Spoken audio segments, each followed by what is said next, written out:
अस्सलाम वालेकुम। आज जो हमने टॉपिक डिस्कस करना है वो फर्स्ट ईयर केमिस्ट्री का चैप्टर 7 थर्मोकेमिस्ट्री और उसके अंदर लेक्चर नंबर 5 हमने इंथैल्पी को डिस्कस करना है। ठीक है जी। तो इंथैल्पी भी जो हमने first law of thermodynamics discuss किया था तो उसी की तरह का एक लॉन्ग क्वेश्चन है, तो हम इसको डिस्कस करते हैं। तो हमारे पास बेसिकली होगा क्या, वैसे ही हमने एक सिलेंडर ले लेना है जिसके अंदर गैस होगी। ठीक है जी। तो यहाँ पर जो है हम क्या ले लेते हैं, एक सिलेंडर ले लेते हैं जिसके अंदर गैस मौजूद होगी। अब इसके ये जो गैस है इसके अंदर क्या होगा, वॉल्यूम V1 होगा और इसकी इंटरनल एनर्जी E1 होगी और साथ में अब ये टेम्परेचर भी T1 होगा। ठीक है जी। और यहाँ पर जो प्रेशर होगा ये भी क्या होगा, P1 होगा। अब हमने करना क्या था, जैसे हमने फर्स्ट लॉ ऑफ थर्मोडायनेमिक्स के अंदर किया था कि हम क्या करते थे, सिलेंडर को हीट करते थे। तो यहाँ पर भी हमने क्या करना है, हीट करना है। लेकिन यहाँ पर एक डिफरेंस होगा, हम जो फर्स्ट लॉ ऑफ थर्मोडायनेमिक्स के अंदर करते थे वहाँ पर हम प्रेशर को कांस्टेंट रखने की कोशिश करते थे, तो डेल्टा वी ज़ीरो हो जाता था, तो फिर हम जो कैलकुलेशन है वो करते थे। लेकिन यहाँ पर जो है हमने क्या करना है, प्रेशर को कांस्टेंट रखना है। ठीक है जी। तो इसका मेन पॉइंट इंथैल्पी का क्या है कि यहाँ पर जो प्रेशर है, प्रेशर उसको हमने क्या रखना है, कांस्टेंट रखना है। अब प्रेशर को कांस्टेंट रखकर हमने क्या करना है, सारी कैलकुलेशंस करनी है। तो जैसे ही हम क्या करेंगे, यहाँ पर हीट करेंगे। ठीक है जी। तो जैसे ही हम यहाँ पर हीट करेंगे तो क्या होगा कि ये जो सिलेंडर है यहाँ पर जो गैस का वॉल्यूम है ये बढ़ना शुरू हो जाएगा। ठीक है जी। गैस का जब वॉल्यूम बढ़ना शुरू हो जाएगा तो यहाँ पर आ गया है, अब जो गैस का जो वॉल्यूम होगा ये V2 हो जाएगा। ठीक है जी। और इसकी इंटरनल एनर्जी भी जो है उसमें भी चेंज आ जाएगा और वो भी बढ़ जाएगी। ठीक है जी। लेकिन प्रेशर जो है ये P1 ही रहेगा, मतलब प्रेशर जो है वो कांस्टेंट रहेगा। क्लियर हो जाएगी बात। तो यहाँ पर बेसिकली हुआ क्या है कि हमने जो है हीट दी है। ठीक है जी। जब हीट दी है तो इसका वॉल्यूम बढ़ा है और इसकी इंटरनल एनर्जी बढ़ी है, लेकिन प्रेशर जो है वो कांस्टेंट रहा है। तो बेसिकली हुआ क्या है कि हमने हीट दी है और हीट से क्या हुआ है कि वहाँ पर जो उसके वॉल्यूम बढ़ा है और इंटरनल एनर्जी के अंदर चेंज आया है। तो वॉल्यूम के अंदर बढ़ना जो है वो प्रेशर वॉल्यूम वर्क होता है, वो हमने पहले डिस्कस कर लिया है। तो यहाँ पर हमारे पास तीन चीज़ें जो है आपस में रिलेशन बना रही है, एक तो प्रेशर वॉल्यूम वर्क, एक इंटरनल एनर्जी और एक हीट, जो हमने पहले भी डिस्कस किया था। अब यहाँ पर बेसिकली होता क्या है कि जब प्रेशर वॉल्यूम वर्क हो, प्रेशर वॉल्यूम का अगर रिलेशन आ जाए और साथ में फिर इंटरनल एनर्जी आ गया और साथ में हीट का जब रिलेशन आ जाता है तो फिर एक और जो प्रॉपर्टी है वो उभर के आती है और जिसे हम क्या कहते हैं, इंथैल्पी। अब इंथैल्पी को कैलकुलेट कैसे कर सकते हैं ये हम देख लेते हैं। तो इंथैल्पी के लिए हमारे पास एक फार्मूला होता है, H is equal to E plus P V. अब इससे आप इसकी डेफिनेशन भी कर सकते हैं कि इंथैल्पी जो है वो किस चीज़ के इक्वल होती है, तो वो सम होती है इंटरनल एनर्जी और प्रेशर और वॉल्यूम के प्रोडक्ट का। ठीक है जी। वो किस चीज़ का सम होती है, वो एडिशन से हासिल होती है। इंटरनल एनर्जी को ऐड करेंगे और साथ में प्रेशर वॉल्यूम का जो प्रोडक्ट होगा उसको आपस में हम क्या कर देंगे, दोनों को ऐड कर देंगे, तो हमारे पास क्या आ जाएगी, इंथैल्पी आ जाएगी। तो बेसिकली होता क्या है कि ये जो इंथैल्पी है, हमने वो जो 5 टर्म्स पढ़ी थी स्टेट फंक्शन की कि P T V और H E। ठीक है जी। प्रेशर, टेम्परेचर, वॉल्यूम और हमने इंथैल्पी देखी थी और इंटरनल एनर्जी देखी थी। तो इंथैल्पी जो है बेसिकली क्या होती है, स्टेट फंक्शन होती है। Enthalpy is a state function. Enthalpy is state function. अब स्टेट फंक्शन है तो स्टेट फंक्शन के लिए कुछ बेनिफिट्स भी है और कुछ जो है वो क्या है, डिसएडवांटेजेस भी है। तो इसकी एब्सोल्यूट वैल्यू को हम कैलकुलेट नहीं कर सकते। जब एब्सोल्यूट जो वैल्यू है उसको कैलकुलेट नहीं कर सकते तो हम क्या मालूम करेंगे, डिफरेंस मालूम करेंगे। तो हमने क्या करना है, इसका डेल्टा एच मालूम करना है, एच मालूम हम नहीं कर सकते। ठीक है जी। क्योंकि ये स्टेट फंक्शन है और जो स्टेट फंक्शन होते हैं उनकी एब्सोल्यूट वैल्यू को हम कैलकुलेट नहीं कर सकते। हम सिर्फ क्या मालूम कर सकते हैं, उसके अंदर जो चेंज आएगा वो चेंज मालूम कर सकते हैं। तो अगर हम यहाँ पर चेंज इस इक्वेशन के अंदर अप्लाई करें तो इक्वेशन जो है वो ऐसे बन जाएगी हमारे पास, delta H is equal to delta E plus delta into P V. तो सारों के साथ हमने क्या लगा दिया है, डेल्टा जो है वो लगा दिया है। अब होगा क्या, बेसिकली ये जो डेल्टा है ये पी और वी दोनों के साथ मल्टीप्लाई होगा, तो क्या होगा कि delta H delta E plus, अब यहाँ पर जो डेल्टा है एक मरतबा पी के साथ होगा और एक मरतबा वी के साथ होगा, तो P delta we plus delta P V ऐसे आ जाएगा। क्लियर हो जाएगी बात। एक मरतबा डेल्टा जो है वो पी के साथ आ जाएगा और एक मरतबा वी के साथ आ जाएगा। तो इस तरह हमने क्या कर दिया है, ये इक्वेशन को लिख दिया है। अब बेसिकली हमने कहा था कि प्रेशर जो है वो क्या होता है, कांस्टेंट होता है। तो प्रेशर कांस्टेंट है तो ये वाली टर्म जो है डेल्टा पी और वी जो है वो क्या हो जाएगी, जीरो, क्योंकि डेल्टा पी मतलब प्रेशर के अंदर चेंज, हमने क्या कहा है कि प्रेशर कांस्टेंट है, तो प्रेशर कांस्टेंट है तो उसके अंदर चेंज नहीं आएगा, तो डेल्टा पी जो है वो क्या हो जाएगा, जीरो हो जाएगा। तो ये पूरी टर्म जो है वो जीरो हो जाएगी।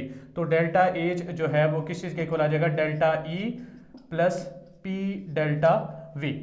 ये इक्वेशन नंबर हम क्या कह देते हैं, 1 कह देते हैं। क्लियर हो जाएगी बात। अब यहाँ पर बेसिकली हमने आगे जो है वो इक्वेशन को सॉल्व करना है, लेकिन हम यहाँ पर एक थोड़ी सी चेंजिंग करके हम एक नया रिजल्ट भी निकाल सकते हैं। ये हमारे मतलब टॉपिक से रिलेटेड नहीं है, लेकिन फिर भी उसने 2 लाइनें लिख दी है तो आप कर लेंगे। तो यहाँ पर होता क्या है, बेसिकली अगर हम लिक्विड और सॉलिड की बात करें इस इक्वेशन की, इन लिक्विड्स एंड सॉलिड्स, अब लिक्विड्स और सॉलिड की बात करेंगे तो उनके अंदर अगर हम हीट दे रहे हैं तो उसके वॉल्यूम के अंदर बहुत कम चेंज आता है और सॉलिड के अंदर तो ऑलमोस्ट नहीं आता। ठीक है जी, सॉलिड के अंदर और लिक्विड के अंदर ऑलमोस्ट चेंज नहीं आता उसके वॉल्यूम के अंदर, अगर हम हीट वगैरह दे रहे हैं और इंटरनल एनर्जी से रिलेट कर रहे हैं। ठीक है जी, तो जब हम क्या करेंगे कि लिक्विड और सॉलिड लेंगे तो यहाँ पर डेल्टा वी जो है वो क्या हो जाएगा, जीरो हो जाएगा। जब डेल्टा वी जीरो हो जाएगा तो ये पूरी टर्म जो है वो जीरो हो जाएगी और फिर लिक्विड और सॉलिड के अंदर जो हमारे पास इक्वेशन आएगी वो ये आ जाएगी, डेल्टा ई के इक्वल आ जाएगी। ठीक है जी, इसको मैं कह देता हूँ इक्वेशन नंबर 2।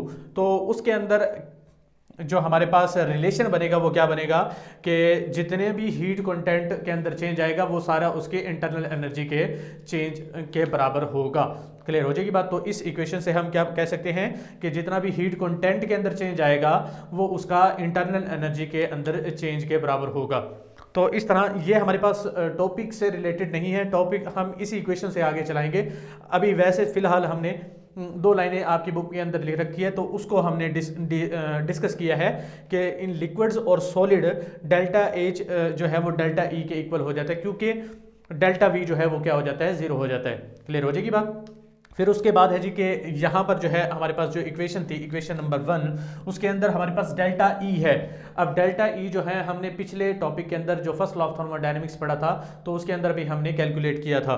तो डेल्टा ई हमने वहाँ पर जो कैलकुलेट किया था वो कैसे कैलकुलेट किया था, delta E is equal to क्या होता है, क्यू पी डेल्टा वी, या हम कह देते हैं क्यू अभी वर्क ही कह देते हैं। ठीक है जी, तो जितना भी इंटरनल एनर्जी के अंदर चेंज आता है, उसने कहा था कि जितना भी इंटरनल एनर्जी के अंदर चेंज आएगा वो किस चीज़ की वजह से होगा, वो हीट की वजह से होगा और वो वर्क की वजह से होगा।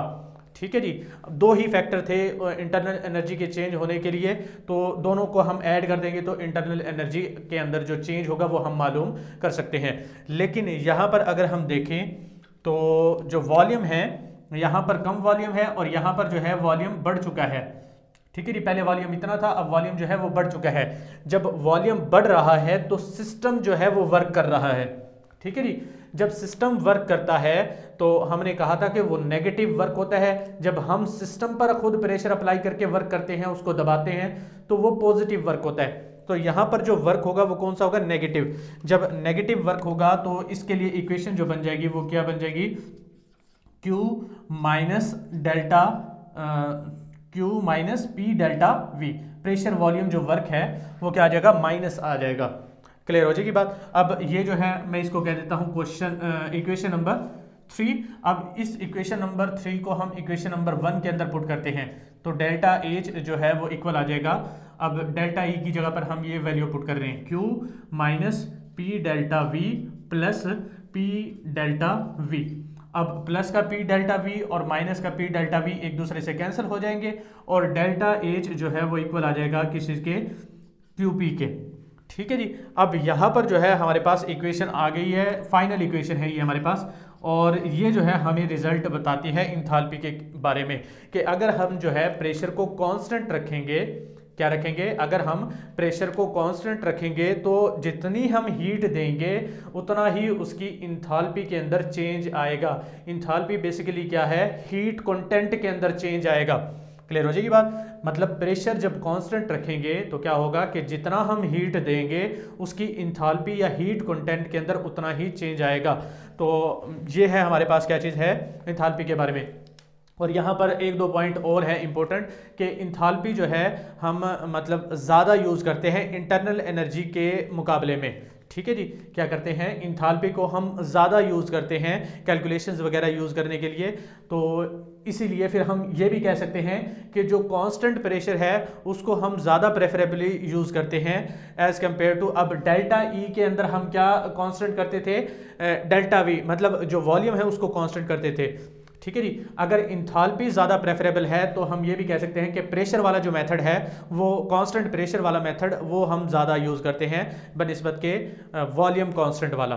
क्लियर हो जाएगी बात। तो ये था हमारे पास इंथाल्पी। एक मरतबा क्विक रिवीजन कर लेते हैं कि हमारे पास सबसे पहले क्या कहना है कि इंथाल्पी बेसिकली जो है उसके अंदर प्रेशर को हमने क्या रखना है, कांस्टेंट रखना है, और फिर हमने हीट को क्या करना है, सप्लाई करना है। जब हीट को सप्लाई करेंगे तो उसकी इंटरनल एनर्जी और वॉल्यूम बढ़ जाएगा। तो वॉल्यूम जब बढ़ रहा है तो उसका प्रेशर वॉल्यूम वर्क है। तो प्रेशर वॉल्यूम और यहाँ ये जो वर्क है और ये इंटरनल एनर्जी के अंदर जो चेंज है, जब हम इनको डील कर रहे होते हैं तो एक और टर्म उभर के आती है जिसे हम क्या कहते हैं, इंथाल्पी। और इंथाल्पी बेसिकली होता क्या है, वो इंटरनल एनर्जी और साथ में प्रेशर वॉल्यूम जो है उसका प्रोडक्ट है, उन दोनों के सम को हम क्या कह देते हैं, इंथाल्पी कह देते हैं। तो आगे हम कहते हैं कि इंथाल्पी जो है वो स्टेट फंक्शन है, तो इसकी एब्सोल्यूट वैल्यू जो है उसको कैलकुलेट नहीं कर सकते। तो इसके लिए हम क्या करते हैं, फिर चेंज मालूम करते हैं। अब चेंज के लिए फिर हम क्या करते हैं, सारों को चेंज कर देते हैं, मतलब इसका भी डेल्टा लगा देते हैं, इधर भी डेल्टा और इधर भी डेल्टा। तो इधर जब डेल्टा लगाते हैं तो एक पी के साथ डेल्टा हम लगाएंगे पहले, ठीक है जी, और फिर v के साथ डेल्टा लगाएंगे। अब दोनों टर्म्स लिख दी हैं। अब यहाँ पर हमने क्या कहा था कि प्रेशर कांस्टेंट है, तो ये प्रेशर कांस्टेंट वाली टर्म जो है वो जीरो हो जाएगी, तो ये खत्म हो जाएगी। ठीक है जी। और ये अलग से एक मतलब क्या कहेंगे, क्वेश्चन है कि लिक्विड और सॉलिड के अंदर जब ये इक्वेशन अप्लाई करेंगे तो यहाँ पर जो लिक्विड और सॉलिड के अंदर जो वॉल्यूम है वो क्या हो जाएगा, जीरो हो जाएगा। जब ये वॉल्यूम जीरो हो जाएगा तो जितना भी हीट कंटेंट के अंदर या इंथाल्पी के अंदर चेंज होगा उतना ही उसकी इंटरनल एनर्जी के अंदर चेंज होगा। ठीक है जी। अब इसी इक्वेशन को हमने सॉल्व करना है, तो क्या करेंगे, ये जो डेल्टा ई है, हम फर्स्ट लॉ ऑफ थर्मोडायनेमिक्स के मुताबिक हम क्या कर सकते हैं कि जो जितना भी चेंज आता है इंटरनल एनर्जी का वो सम होता है हीट और वर्क का। अब वर्क यहाँ पर भी क्या है, नेगेटिव वर्क है, तो इसलिए हमने क्या लगा दिया, माइनस पी डेल्टा वी लगा दिया। ठीक है जी। अब इस इक्वेशन को हमने क्या किया, इसके अंदर पुट किया। जब पुट करेंगे तो Q minus P delta we plus P delta we, ये वाला फार्मूले वाला आ गया है। ठीक है जी। माइनस और प्लस एक दूसरे से कैंसिल हो गए, तो इंथाल्पी जो है उसके अंदर जो चेंज आएगा वो इक्वल आ जाएगा हीट जो हम सप्लाई कर रहे हैं एट कांस्टेंट प्रेशर। क्लियर हो जाएगी बात। तो ये था हमारे पास इंथाल्पी के बारे में। और नेक्स्ट जो है हमने हीट ऑफ रिएक्शंस के बारे में, हम heat of formation, heat of atomization, ये सारी चीज़ें जो हैं वो डिस्कस करेंगे। तब तक के लिए अल्लाह हाफिज़।